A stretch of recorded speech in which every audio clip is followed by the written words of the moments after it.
Now next हम बात करते हैं लॉ ऑफ इक्विवेलेंस। इसमें क्या होता है, पहले इसका स्टेटमेंट सुन लो आप, है ना।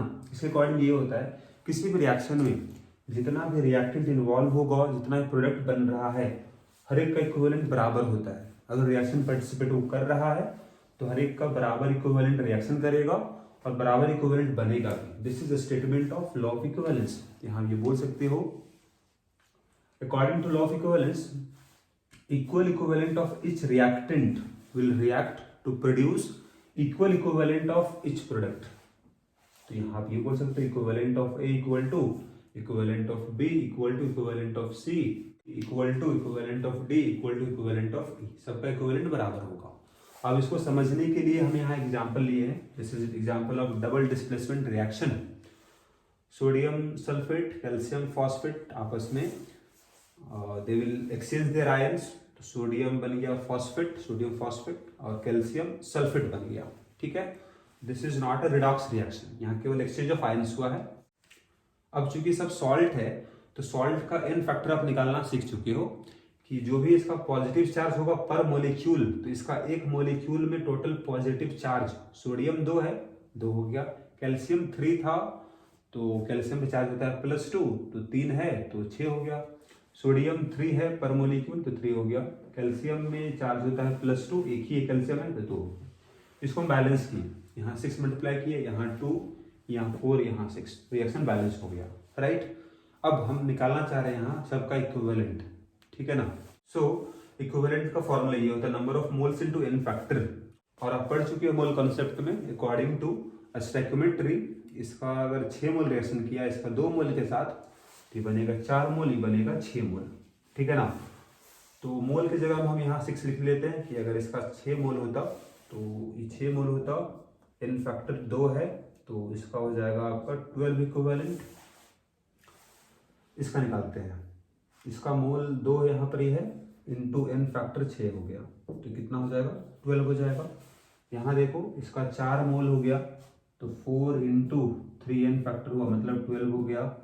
यहाँ 6 हो गया इंटू 2 12 हो गया। यहाँ दिख रहा है आपको कि इसका 12 इक्विवेलेंट रिएक्शन करेगा इसका 12 इक्विवेलेंट के साथ, तो बनेगा 12 इक्विवेलेंट और 12 इक्विवेलेंट, है ना। तो यहाँ आपको प्रूफ हो गया लॉ ऑफ इक्विवेलेंस का कि रिएक्शन अगर हो रहा है तो इक्विवेलेंट सबका बराबर होगा। अगर एक का निकाल लो आप तो सबका निकल जाएगा। Right, so this is the question.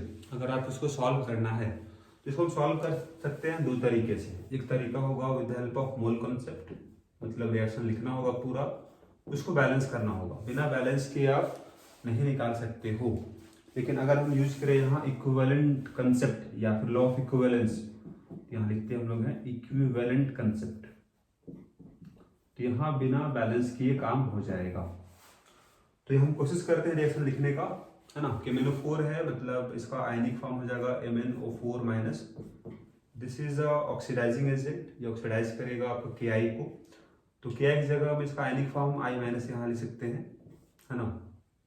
ये खुद अपने आप को रिड्यूस करता है एसिडिक मीडियम में, Mn+2 बन जाएगा और ये ऑक्सीडाइज होकर I बन जाएगा, I2 गैस बन के निकल जाएगा एसिडिक मीडियम में। इसको आपको पहले बैलेंस करना होगा और चूंकि आपको इसका मोल पता है तो इसका मोल निकल जाएगा अकॉर्डिंग टू स्टोइकियोमेट्री। एक तरीका हुआ, या फिर बिना बैलेंस किए अगर बनाना है तो यहाँ पर ही आ जाओ आप, है ना।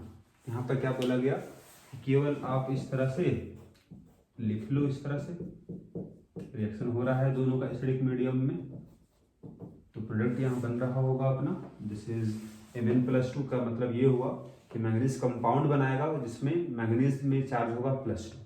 ठीक है ना। एक्चुअली कंपाउंड बनाता है जिसमें मैंगनीज पे चार्ज होता है +2 और I2 बन जाएगा। तो क्या करना आपको है कि इसका एन फैक्टर निकाल लो आप। ठीक है, इसका एन फैक्टर आप निकाल लो, तो एन फैक्टर क्या आएगा KMnO4 का। एसिडिक मीडियम में हम बता चुके हैं 5 आता है इसका एन फैक्टर, और आयोडीन में I- से 0, है ना, -1 से 0 चेंज कितना हो रहा है, ऑक्सीडेशन नंबर का 1 का चेंज हो रहा है, एन फैक्टर 1 होगा। तो यहाँ पर ही according to law of equivalence,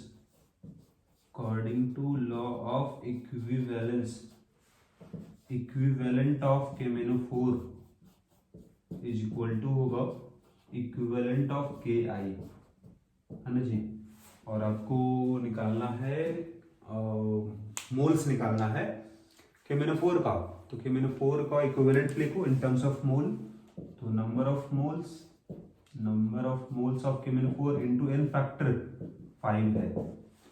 KI का आपको पता है मोल्स, तो 20 मोल्स है इनटू n फैक्टर 1 है। तो यहाँ से आ जाएगा number of moles of KMnO4 4 मोल आ जाएगा आंसर। देख सकते हो कितना आसान है with the help of law of equivalence. बस इसके लिए रिक्वायरमेंट क्या है, आपको n फैक्टर पता होना चाहिए, है ना, तो आसानी से आप निकाल लोगे। सो लेट अस सी नेक्स्ट प्रॉब्लम। यहाँ पर ही आपको निकालना है वॉल्यूम, है ना, KMnO4 सॉल्यूशन का। तो यहाँ पर ही KMnO4 एक ऑक्सीडाइजिंग एजेंट है, ये ऑक्सीडाइज करेगा FeSO4 को, है ना जी।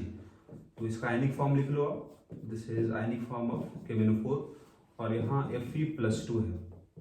तो this is oxidising agent, acidic medium है। तो एसिडिक मीडियम में ये बनता है Mn+2 और ये बन जाएगा ऑक्सीडाइज होकर बन जाएगा +3। n फैक्टर क्या होगा इसका, एसिडिक मीडियम में होता है 5, इसका n फैक्टर चूंकि ऑक्सीडाइज हुआ है +2 से +3 चेंज हुआ 1 होगा, है ना जी। अब मोलैरिटी आपको दिया गया है तो नॉर्मेलिटी निकाल लो बड़ी आसानी से, है ना।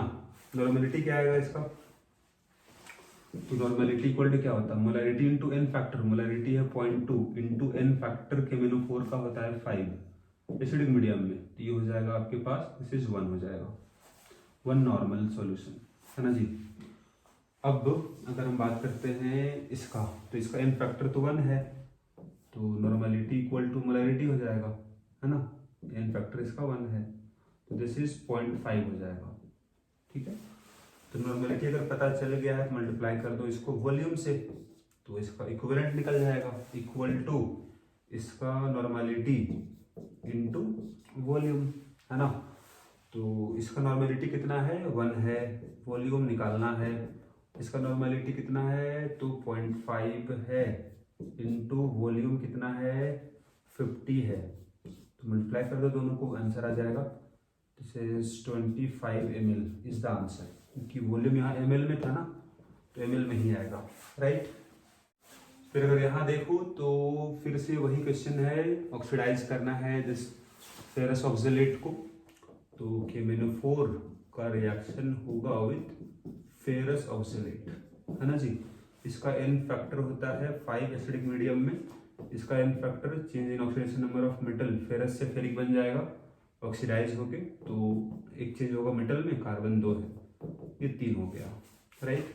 अब आपको निकालना था मोल्स, तो इसका मोल्स, नंबर ऑफ मोल्स लिखो, number of moles of KMnO4 into n factor 5 है इक्वल टू इसका इक्विवेलेंट निकालो। तो नंबर ऑफ मोल्स इसका 1 है, 1 इंटू 3, तो नंबर ऑफ मोल्स निकल के आ गया आपका, this is 3/5, this is our answer.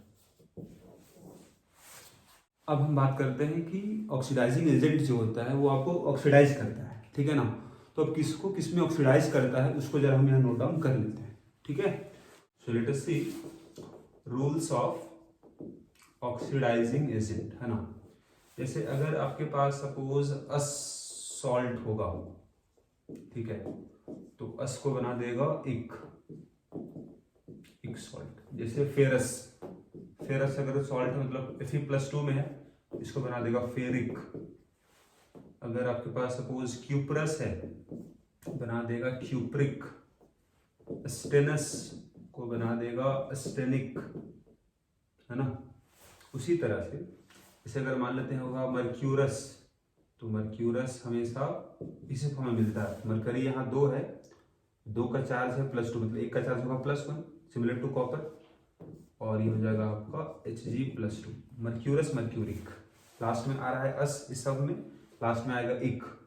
Ferrous ferric, cuprous cupric, stannous stannic, mercurous mercuric. Mercurous ion आपको इसी फॉर्म में देखने को मिलेगा, इसी फॉर्म में एग्जिस्ट करता है मर्क्यूरस आयन, ठीक है। क्यों ऐसा, तो इसको आप याद करने के लिए हम बता रहे हैं आपको बस।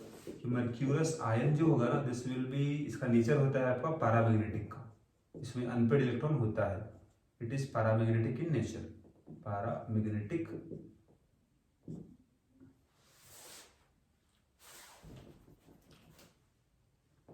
पैरामैग्नेटिक इसका नेचर होता है, ठीक है ना। लेकिन जब वो इस तरह से फॉर्म में रहता है तो इसका नेचर हो जाता है डायमैग्नेटिक, ठीक है ना। और आपको हम बता चुके हैं about what is the meaning of paramagnetic, what is the meaning of diamagnetic in chemical bonding, मिलफिल और वाइटल थ्योरम डिस्कस हुआ था। यहाँ बस याद रखना आप लोग कि Hg+ का दो इस तरह का आयन आपस में मिल जाएगा तो बनेगा Hg2+2, this is our mercurous ion, correct. तो पहला हो गया कि अस को बना देगा एक। उसी तरह से अगर कोई आइट है, अगर कोई आइट सॉल्ट है तो उसको बना देगा 8 ऑक्सीडाइज करके, है ना। जैसे देख लो नाइट्राइट, NO2- इसको बोलते हैं नाइट्राइट, लास्ट में 8 आएगा, इसको बना देगा नाइट्रेट, रिएक्शन के बाद ऑक्सीडाइज कर देगा। अगर सपोज होगा आपके पास सल्फाइट, SO3- सल्फाइट को बना देगा सल्फेट, या फिर सपोज ऑक्सीलेट आयन है जैसे C2O4-, this is oxalate ion, जिसको बना देगा CO2, है ना जी। या फिर सपोज Ki है तो इसको बना देगा I2। ये सब कुछ रिएक्शन है जिसको हम लोग यूज डायरेक्टली कर सकते हैं अगर ऑक्सीडाइजिंग एजेंट है तो रिएक्शन में अगर प्रेजेंट है ऑक्सीडाइजिंग एजेंट तो ये सब चेंज पॉसिबल होगा, राइट। सो अगर आपको सॉल्व करना है इस प्रॉब्लम को तो यहाँ ध्यान दो, ऑक्सीडाइजिंग एजेंट कौन है, K2Cr2O7 है। तो आपको यहाँ बस ये करना है कि equivalent of oxidising agent equal to करना है इक्विवेलेंट ऑफ रिड्यूसिंग एजेंट। तो इसका मोल्स निकालना है तो number of moles into n factor होता है 6, है ना, K2Cr2O7 का। अब रिड्यूसिंग एजेंट यहाँ पे है दिस वन, इसका मोल्स तो 12 है इनटू n फैक्टर, तो स्टेनस से बनेगा स्टेनिक, ऐसे यहाँ +2 में है तो +4 में जाता है तो 2 का चेंज आएगा, तो इसका चेंज तो यहाँ पर 2 का दिखेगा इसमें, और कार्बन 2 है तो 2 और 2 4, इसका n फैक्टर होगा, यहाँ लिखोगे 4। तो नंबर ऑफ मोल्स कितना आएगा, number of moles of K2Cr2O7 equal to 8 आ जाएगा, दिस इज आवर आंसर। अब यहाँ पर देखो acidified KMnO4 are required to oxidise, KMnO4 is oxidising agent, यहाँ वही करो, equivalent of oxidising agent equal to क्या होगा। अब यहाँ पर इसका रिएक्शन हो रहा है सबसे, मतलब it will oxidise Ki, it will oxidise H2O2, FeSO4 and this one is the single compound, है ना। तो ये कंपाउंड Ki है, एक H2O2 है और एक FeSO4 है, सबको ऑक्सीडाइज कर रहा है KMnO4। तो ये हो गया आपका ऑक्सीडाइजिंग एजेंट, बाकी सब हो गया रिड्यूसिंग एजेंट। तो यहाँ समेशन हो जाएगा, है ना, इक्विवेलेंट ऑफ रिड्यूसिंग एजेंट्स का, तो सबका इक्विवेलेंट को सम कर देना, सबका मोल पता है ही आपके पास, तो मोल इनटू n फैक्टर, सबका यहाँ पर इक्विवेलेंट निकल जाएगा, और इस तरफ इसका आप लोग इसका निकाल सकते हो आप, कितना रिक्वायरमेंट होगा इसका, कितना इक्विवेलेंट का, है ना। तो यहाँ से आप पता कर सकते हो कि KMnO4 कितना मोल आपका रिक्वायरमेंट होगा, तो यहाँ से आप निकाल सकते हो कि KMnO4 का कितना मोल का रिक्वायरमेंट होगा, ठीक है, क्योंकि इसका n फैक्टर होता है 5 इन एसिडिक मीडियम, तो 5 इंटू नंबर ऑफ मोल्स, यहाँ क्या करोगे आप, number of moles of KMnO4 into 5 हो जाएगा इक्वल टू Ki के लिए कितना हो गया 10 मोल है, 10 इंटू इसका n फैक्टर निकाल लेना, इसका n फैक्टर हम बता चुके हैं, मोल दिया गया है, इसका मास है तो मास को डिवाइड करना इक्विवेलेंट मास से, तो इसका भी निकल जाएगा आपके पास, नंबर ऑफ इक्विवेलेंट निकल जाएगा, या फिर पहले मोल निकाल लेना, मोल को मल्टीप्लाई कर देना n फैक्टर से तो इक्विवेलेंट निकल जाएगा, इसका भी मोल पता ही है, मल्टीप्लाई कर देना n फैक्टर से तो इक्विवेलेंट निकल जाएगा, और सॉल्व कर देना, तो यहाँ से नंबर ऑफ मोल्स आपका आ जाएगा, राइट।